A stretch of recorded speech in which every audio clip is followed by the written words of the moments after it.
Hayırlı gün, isəmisiz, hürmetli kollegalar. 16-19 noyabr günlərində Qozanda İdilim Oqşarlağı Yaş Yazıçılar Beygisinin 3-cü turu uzlaşaq. Bu yıl әлігі бәйге 20-ші тапқыр уздырыла, һәм шушы айдан безнең матбугат конференциясы оештырылды. Безнең спикерлар белән таныштырып китәм. Әлфәт Закирҗанов, жюри әгъзасы, әдәбият галиме. Миләүшә Шарапова, Татар федераль милли мәдәни автономиясе башкарма директоры. Лейсан Сафина, Идел яшьләр үзәге директоры. Һәм Лейла Хабибуллина, Иделем Оqшарлагы бәйгесенең гран-при иясе. Хәерле көн, исәмисез, мөхтәрәм кунаклар. Бу бәйге 20-нче мәртәбә узады идек. Һәм шуңа күрә беренче сорау Миләүшә ханым сезгә булыр. Менә бу бәйгенең башлангандагы максатларын әйтегез. Һәм бүген без ул максатларга ирештек дип әйтә аласызмы? Хәерле көннәр, хөрмәтле журналистлар. Инде мин бераз гына шәхсән үземнән башлап җибәрим инде. Чөнки 20 ел элек мин үзем Идел яшьләр үзәге директоры булып эшләгән идем. Һәм дә инде төп оештыручыларның берсе дип әйтсәм, бу дөрес булыр. Менә нәкъ 20 ел элек безнең Идел яшьләр үзәге оешып китте дә, һәм дә инде яшь төрки язучыларның җитәкчесеннән менә шундый оешма бар ул вакытларда, ул әле дә исән, яшь төрки язучылар берлеге. Менә шул оешмадан безгә хат килеп төште. Фәлән, менә шундый ел сайын чыга торган җыентык бар. Онда яшь төрки язучыларның әсәрләре туплана, һәм дә инде бик әйбәт булыр иде, сез дә менә безгә шундый яшь татар язучыларның, шагыйрьләрнең әсәрләрен җибәрсәгез дип. Ул вакытта безнең Идел яшьләр үзәге кичкенә генә иде, 3 кенә кешедән торадыр, бір сан бухгалтерия. Киттек китапханәләргә, киттек язучылар союзына. Әмма дә ләкин журналларда да, газетларда да шундый әсәрләрне, шундый яшь язучыларны, шагыйрьләрне без кызганычка каршы таба алмадык. Һәм дә инде нишәргә дип, әйдәгез үзебез оештырыйк, үзебез булдырыйк дип шундый конкурс башлап җибәрдек. Инде икенче сорауга килгәндә, минемчә, менә ул вакытларда куелган максатлар, ниндидер өметләр якланды дип әйтәсем килә. Чөнки менә үзегез беләсез, үзегез күрәсез, 20 ел дәвамында ел сайын уздырылып килә торган бәйге әле дә исән, әле дә яшь язучыларыбыз татар телендә, саф татар телендә язалар, катнашалар, һәм дә инде биек үрләргә омтылып яулыйлар ярларны, үрләрне. Рәхмәт. Менә сорау бирәсем килә Әлфәт абыйга. Сез инде озак еллар бу бәйгене күзәтүче жюри әгъзасы буларак нинди үзгәрешләр күрәсез? Менә 10-15 ел дәвамында. Хәерле көн. Чынлап та әлеге Иделем Оqшарлагы бәйгесендә күптәннән катнашып киләм, һәм безнең жюри әгъзалары бүгенге көндә танылган шәхесләр, ул Газнур Мурат, Әлбирон, Марат Закир, Илсия Ихсанова һәм башкалар. Беләсезме, менә бу бәйгене мин бүгенге көндә республикада әлеге бәйге ул беренче ярдәм булып башланды. Моңа ассыклап әйтергә кирәктер. Моннан тыш безнең соңгы вакытта билгеле Мәгариф министрлыгы тарафыннан оештырыла торган Илһам бәйгесе, яисә Диния нәзарәте тарафыннан оештырыла торган бәйгеләр бар. Алар һәрберсенең үз урыны әлеге мөхиттә. Шулай да Иделем Оqшарлагы ул нәкъ менә яшьләргә мөрәҗәгать итү һәм мәктәп укучылары, студентларны әлеге ихласи очрашуга чакыру һәм үзләренең иҗат җимешләре белән уртаклашу мөмкинлеге бирә. Әлеге очрашу без жюри әгъзалары буларак күзәтү барышында билгеле бер нәтиҗәләр ясыйбыз. Беләсез, мин булай дип әйтер идем, күбек тоела миңа. Билгеле башлангыч чорында бәлки катнашучылар, аларның мөнәсәбәте нәкъ менә үз уйланулары, җәмгыятьнең торышына бәйле алар сайлаган темалар билгеле бер үзгәреш кичерә икән. Ул чорда игътибар итегез, алгы планда миллилек төсмере бик ачык, еш кына ул публицистик төсмер алып, шигырьләрдә, хикәяләрдә чагыла иде. Менә бу тема соңгы вакытта билгеле бер үзгәреш кичерә. Ләкин шулай да һәм мәктәп укучылары, һәм студентларның эшләре барлау барышында билгеле уртак темалар күбрәктер кебек. Ул мәктәп тормышы, ата-ана һәм бала мөнәсәбәте, мәктәп тормышына бәйле укытучылар һәм укучылар мөнәсәбәте башланган шушы теманы ятырткан хезмәтләр, әсәрләр төркемләре күбрәк очрый. Тагын берсе дип әйтер идем, беләсез, миңа калса, билгеле иҗат эше инде ул бизмәнгә салып, үлчәүгә авыррак бирелә. Айрым елларда теге ялтыраган талантларыбыз килеп чыгарга мөмкин. Икенче елны ул алай булмаска мөмкин. Ләкин ничек кенә булмасын, менә мин яшьләрнең үзләрен борчыган сорау мәсьәләләр белән активрак, ешрак мөрәҗәгать итүләрен күрәм. Һәм менә бу темалар шуңа күрә дә безнең өчен дә кызыклы. Яшь буын, мәктәп укучысы, студент нәрсә турында уйлый, нәрсә борчый, һәм ул шигырь буларак, хикәя, очерк буларак аларның хезмәтләренә, иҗатларына да килеп керә. Билгеле, әйткәнемчә, бу вакыт эчендә үзгәреш ул дулкын күбрәк барадыр. Айрым елларда әйткәнемчә, ялтыраган шәхесләр булып, бүгенге көндә без әйтик, Ленар Шайх, Эльвира Хадиева, Рөстәм Галиуллин исемнәрен атыйбыз икән, әрәдән әле телебездә алар инде шушы бәйге аша үтеп, айрым елларда гран-при иясенә лаек булдылар. Шул вакытта алар арасында җиңүчеләр булып та, ләкин үзен иҗатка багышламаган шәхесләр дә бар. Барысында билгеле хәтерләмимдер. Мисал өчен, күңелемә сеңеп калган Фәннур Мөхәммәтҗанов. Бүгенге көндә Камал театры артисты, ул кайчандыр әлеге бәйге аша үткән. Призлы урын алган. Ләкин аның әдәби иҗатка булган хөрмәте аны күрәсең театр сәнгатенә китергән. Менә мондый мисалларны әйткәнчә күпләп табырга мөмкин. Инде менә бәйгенең программасы турында да сорыйсы килә. Бу бәйге генәме, әллә инде мастер-класслар, шулай ук ниндидер белем туплауда оештырыламы? Ләйсән ханым, сезгә сорау. Хәерле көн, хөрмәтле журналистлар. Беренчедән, Иделем акчарлыгы ул бер көнлек бәйге түгел. Ел саен аңа апрель аенда старт бирелә һәм ул 3 этапта уздырыла.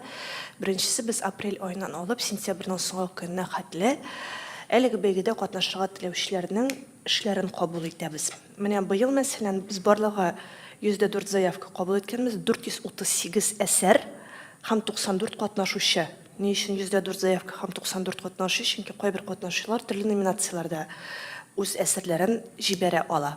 Поэзия, проза, драматургия һәм балалар әдәбияты 4 номинация буенча. Октябрь ае дәвамында жюри әгъзалары әлеге эшләрне тикшерә. Һәм менә былтырдан безнең инде жюри составы бераз гына ишәйде. Кайчандыр үзләре дә менә шушы конкурста гран-при алып чыккан. Егетләр менә шушы жюри составына кушылды. Алар Ленар Шайх һәм Рифат Сәләхов. Һәм киләсе елдан без аларның санын тагын да ишәйтербез дип торабыз. Шуңа күрә әлеге конкурста кайчандыр үзләре катнашкан егетләр, кызлар бүгенге көндә инде бәя бирүчеләр сафына басты. Менә шушы бүгеннән башлап 19-на хәтле бу инде бәйгенең 3нче этабы ул әдәби мәктәп формасында уза, ягъни менә барлыгы 94 кеше арасыннан фақат 43 кеше генә сайланып алынды һәм 43 кешегә әлеге әдәби мәктәпкә юллама бирелде. Алар шушы 4 көн дәвамында жюри әгъзаларының мастер-класслар алачаклар, ягъни үзләре язган әсәрләр турында аерым менә шундый тәфсилле дип әйтим инде, ниндер анализ. Аннан кала төрле очрашулар, башка язучылар да алар янына киләчәк. Үз арада аларның менә шундый 20 елда барлыкка килгән яшел шәмшек дигән матур традицияләре бар, ягъни кичкырын яшел шәмшек янында үз әсәрләрен уку, үзара менә шундый аралашу, фикер алышу, һәм әйтәсем килә, менә шушы 20 ел дәверендә Идел Мохшарлыгы ул иң кызыклы һәм уникаль проектларның берсе. Чөнки, мәсәлән, бар иде шундый еллар, беренче елларны килеп катнашып, гомумән үзләрен бик күрсәтә алмаган җегетләр, кызлар, ә икенче елны инде килеп гран-при алып киткән егетләр дә хәтта булды.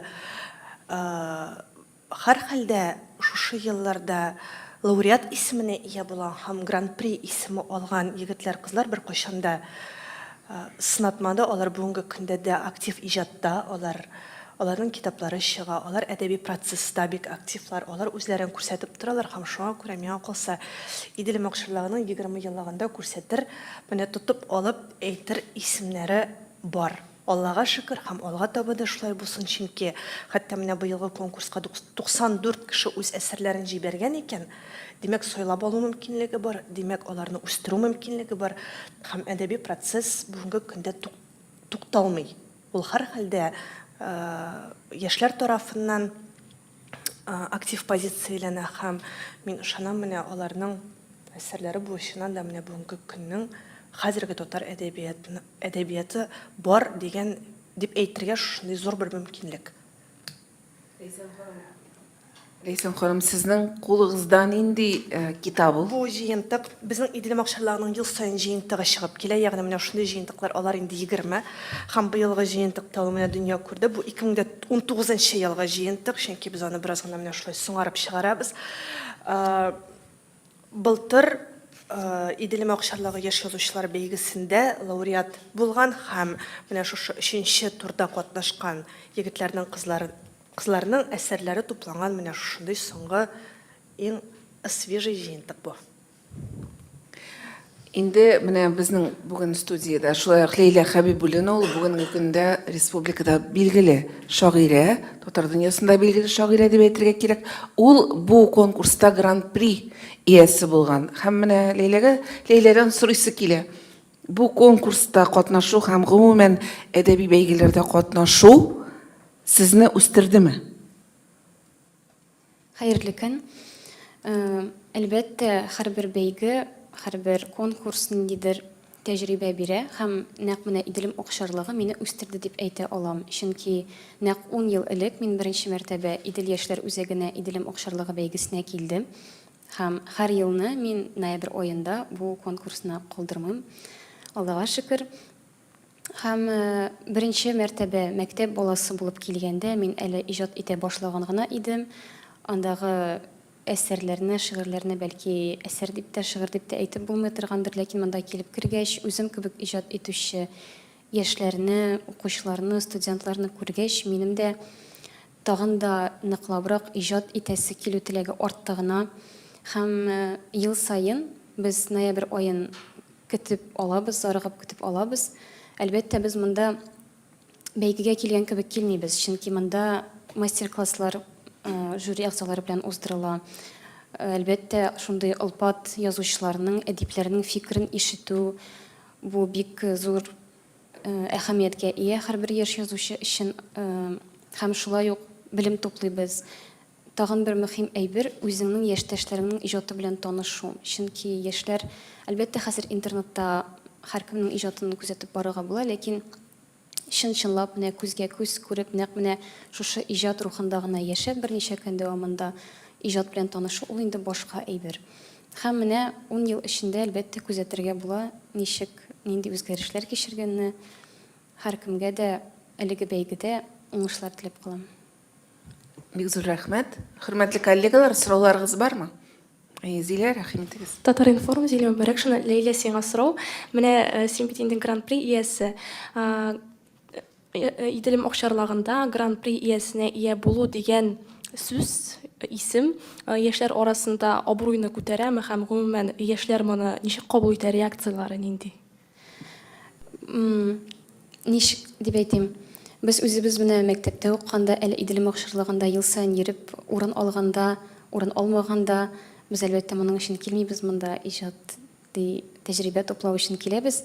Менә инде гран-при алып, җыентыклары чыккан яшь язучыларның китабын кулга алгач, аның артына аның бит инде кыскача тормыш юлы иҗаты турында мәгълүмат тупланган була. Һәм анда иделем охшарлыгы яшь язучылар бәйгесе гран-при иясе дип языла. Һәм бу шундый бер дәрәҗәгә ия, әлбәттә, хыялланасың инде, менә минем дә җыентык чыккач, шундый регалия, шундый язу булыр дип. Әлбәттә, бу зур дәрәҗәгә ия. Мен дә өстәп әйтим әле. Менә беләсеңез Зилә, гран-при дигән мактаулы дәрәҗәле исемне биргән вакытта, без жюри әгъзалары үзара сөйләшәбез дә мондый фикергә киләбез. Бу әлеге бәйгедә иң югары балл алу гына түгел. Иң югары балл алып, гран-при исеме бирелмәгән еллар да булды. Һәм алар шактый.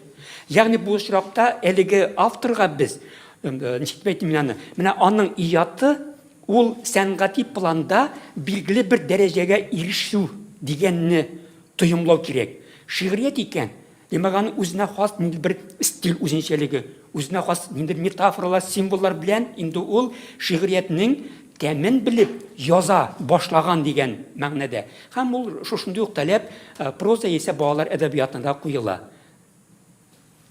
Менә Ләйсән ханым, сезгә сорау. Фотографияларны карыйбыз бит хәзерге вакытта экранда. Кызлар гына күренә. Әдәбиятта гомумән кызлар күп, ләкин егетләр ни өчендер активрак, чөнки гран-прислар исемлегенә күз салсагыз, анда чыннан да егетләр күбрәк. Гомумән, менә әдәби процесста чыннан да кызлар күбрәк, һәм ул һәр вакытта да шулай булды. Һәр хәлдә менә мин 2008 елдан бирле Идел яшьләр үзәгендә эшлим. Иделем охшарлаганда һәр вакытта да кызлар күбрәк. Күрәмсең, Егетләр көчлерәк булып чыгамы? егетләр көчлерәк булып чыга. Ну, менә шундый парадокс, һәм дә ләкин ул бар. Әлфәт абый,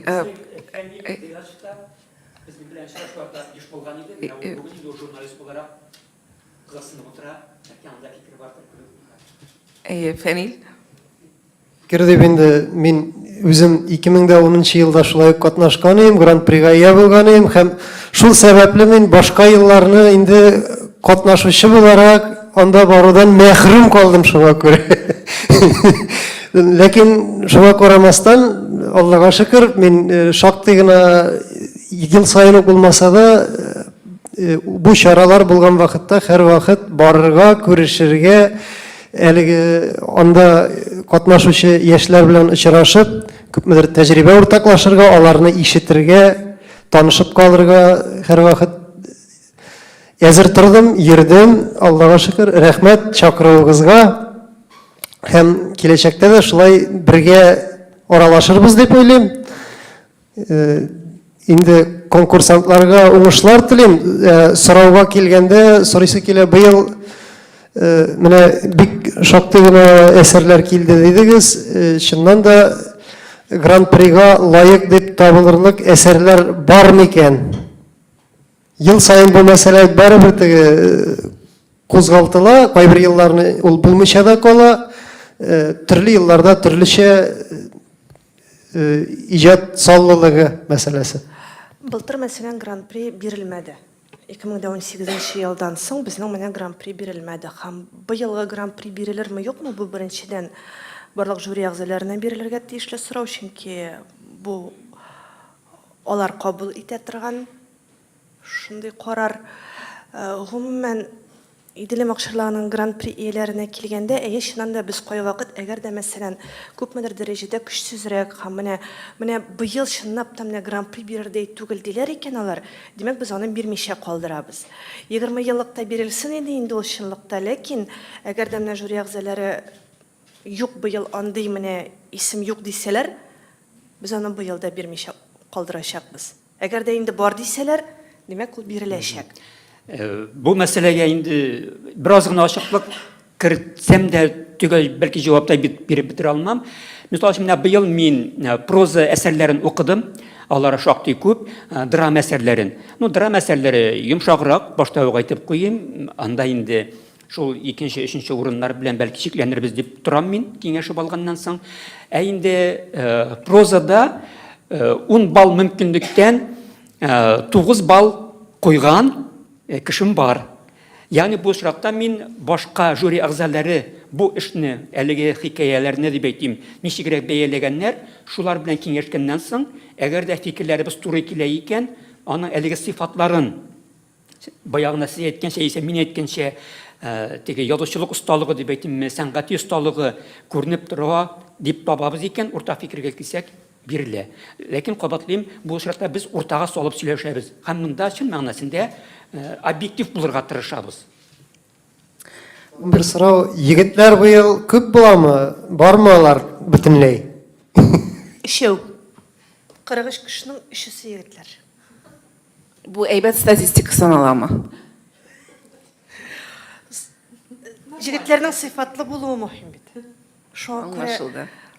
Безне онлайнда караучы коллегалар бар. Хәзер бит инде журналистларны сез монда әз генә күрсәгез дә күп дип күз алдына китерегез, чөнки безне күбесе онлайннан карый хәзер. Һәм онлайннан сорау килеп иреште ТНВ телеканалыннан. Алар җавапны рус телендә бирүегезне сорыйлар. Мөмкин булса. Хәзер сорауны әйтәм. Скажите, как сильно изменились темы конкурса «Волжская чайка» за 20 лет среди молодых писателей? Что было актуально раньше и сейчас? Альфат абый, сезгә.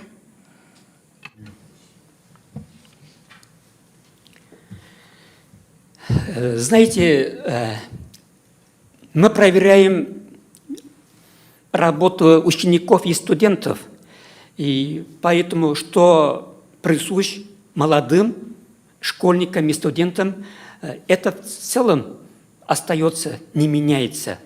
Это проблема отношений родителей и детей, проблема отношений учителей и учеников. Естественно, такой, может быть, наверное, на первом плане это у студентов любовь. Это отношения девушек и парней, ребят, мальчиков. А если уж конкретизировать, знаете, вот лет 15 тому назад, мне кажется, вот в стихах и в рассказах ребят было больше национальной проблемы. Все-таки ребята интересовались больше. А вот последние 2-3 года, может, поменьше. Но вместе с тем они от острых проблем современности не уходят. Все равно вот те же положения, это экология. Такая большая тема, это особенно деревенские ребята, они пишут, как у них меняется село, деревня. И второе, это, наверное, вот отношения между учениками и учителями. Это вопрос всегда актуален, естественно. А вот последние годы я чувствую, что ребята наши взрослеют в этом плане. Они уже рассуждают в этих вопросах как взрослые. Вот это обязанности учителя, обязанности ученика. Иногда, естественно, они и через барьер переходят. Они рассуждают, мол, вот учителя должны вот то-то делать, другое делать. Естественно, это не дело учеников. Но вместе с тем, раз они обсуждают дома, наверное, с родителями, эти вопросы, наверное, и мы и по телевизору, и по радио слышим, и в интернете обсуждаются. И вот эти их мнения, мысли, они уже выходят, естественно, переходят и на стихи, и на рассказы. И еще один вопрос к Лейле Хабибуллиной. Что ей дала победа в этом конкурсе?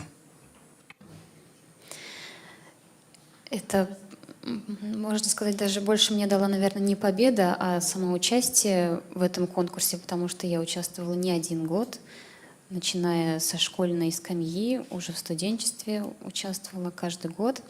И каждый год я приезжала за новыми эмоциями, за новыми знаниями. Именно не хватало вот этой поэтической, творческой атмосферы. И, естественно, этот конкурс меня взрастил как поэта. Спасибо. ТНВ-дан тагын сораулар килеп иреште. Татар телендә җавап сорыйлар. Катнашучылар күбрәк нинди темаларга игътибар бирәләр? Яңадан кабатлыйсы була татар телендә. Мин инде рус телендә әйткән идем, фикерләрем бәлки кабылланыр да. Әйткәнемчә, безнең аудитория, шул мәктәп укучылары һәм студентлар булганлыктан, менә аларны бүгенге көндә нәрсә борчый, барыбер укучымы, студентмы шушы темаларга яза.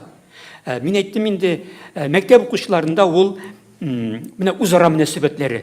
Менә әйтелмәгән бер сорау калган икән, укучыларның мәктәп коллективына, дөресрәге сыйныф бүлмәсендә бергә укый торган иптәшләренең үзара мөнәсәбәтләре. Менә бүгенге көндә ул гомумән психологларны да борчый торган әйбер бит. Мәктәп класс бүлмәсендә, сыйныфта айрым укучыларның төркемләшүе, аларның еш кына айрым иптәшләренә тискәре мөнәсәбәт күрсәтүе, аны ала-карга буларак айырып чыгарып, шукырга тырышулары куштырнак эчендә. Менә бу сорау менә еш кына хикәяләргә килеп керә. Икенчесе, яшьләр күңелендә туа торган мәхәббәт хисенә бәйле, ике кыз һәм бер егет, яисә ике егет һәм бер кыз мөнәсәбәте, инде ул шушы 12-13 яшьлек кызларда егетләрдән башлап, гадәттә шул 16 яшькә кадәрдер инде, күрәсең ул яшүсмерләрдәге хас сыйфаттыр, аларның әлеге караш мөнәсәбәтләре ничек итеп берсе турында берсе начар сүз әйткәнме, яисә теге егет каршында бу кызны түбәнсеткән, кимсеткәнме, менә бу сораулар, алар безнең өчен гади булып тоелса да, мәктәп укучылары алар туна кызыксыналар һәм уларның гадәттә шигъри яисә аннан да бигрәк хикәядәдер инде. Ул бер вакыйга рәвешендә сурәтләргә омтыла.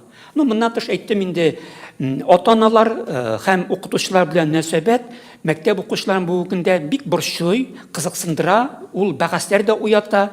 Кай вакыт ул билгеле теге этик нормалардан читкә дә чыгып китәргә мөмкин, әмма ул баланың фикере, аның ул уйлануы, күрәсең интернет челтәрендә, радио, телевидениедә һәм өйдә булган сөйләшү әңгәмәләр еш кына ул укучыларның иҗатына да килеп керә, йогынты ясый икән.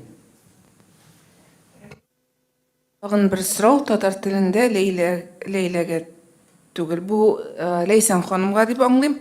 Бу конкурс татарларны берләштерә дип әйтеп буламы?